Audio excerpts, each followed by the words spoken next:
Wonderful to have everybody here celebrating with us. It's really great.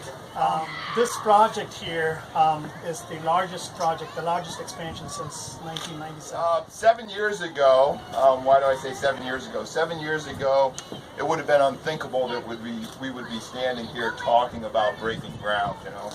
And I hate to start with the negative first, but back then, the whole economy, every sector was really struggling, especially the automotive industry.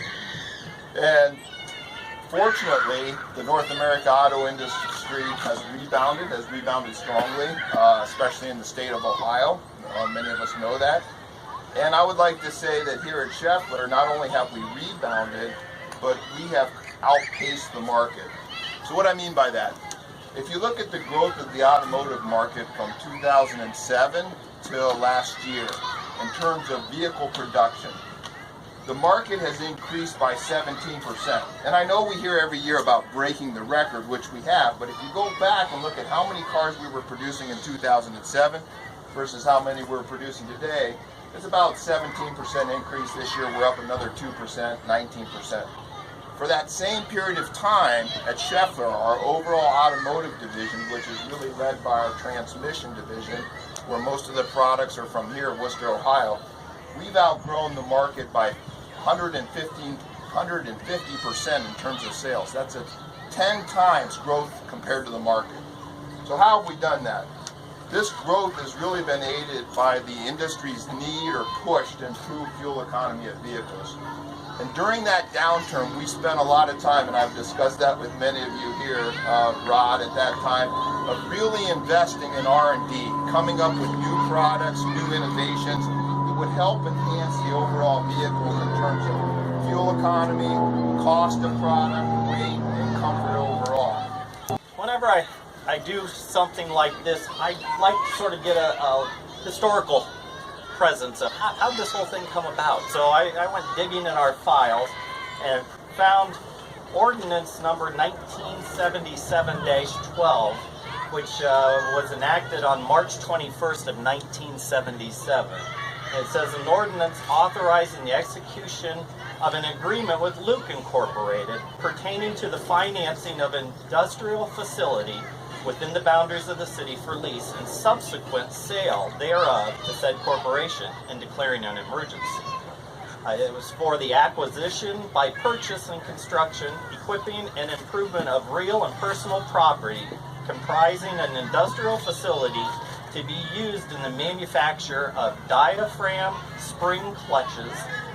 There you go, Prasanna. The old clutches.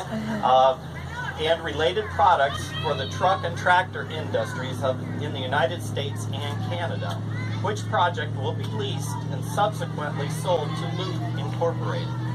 Now, those are sort of fun times for me to look back because I'm sort of in that process now. Roy Stipe was the mayor of Wooster at the time, but all of our legislation is sponsored by one of our council people. It was introduced by Clyde Breneman, who's my father, or was my father, who was on city council at the time and then became mayor in 1984. So here we are 39 years later, and ordinance 2016-15 is an ordinance authorizing the mayor to enter into an enterprise zone agreement with LuK USA LLC for certain tax incentives.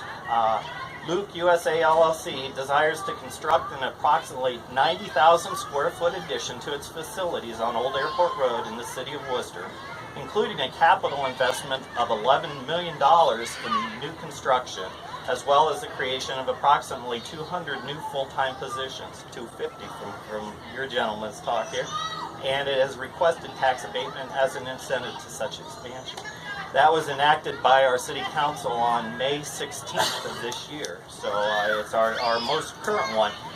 It's really a partnership, and that's what I'm trying to show here. The city first partnered with LuK back in March of 1977 with that first ordinance that I read to you, and invested $1 million in industrial bonds to help get this started. And as Mark said, it started with 6 employees, and And now look at it. Here it's our city's largest employer and growing still.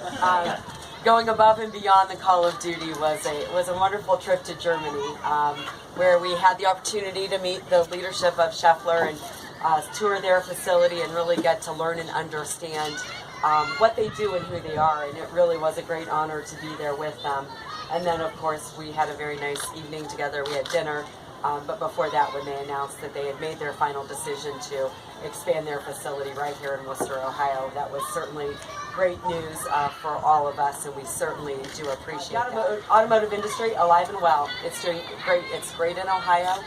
It's already been stated that the industry broke records last year with new car sales, which is really great news for the industry. It's great news for our country.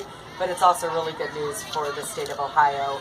And we really appreciate Schaeffler and the team there agreeing to reinvest in our community, to invest in our people, and continue to call Wooster home to a larger expansion or a larger part of their facility. Over $60 million investment, 250 people to work, families that will be positively impacted by the jobs that they will create here. Mark, I could not agree with you more on what we need to do from a workforce development perspective and training the next generation of professionals to take all of the jobs that exist in our economy today, and it's not just a four-year college degree. So I look forward to having that conversation with you.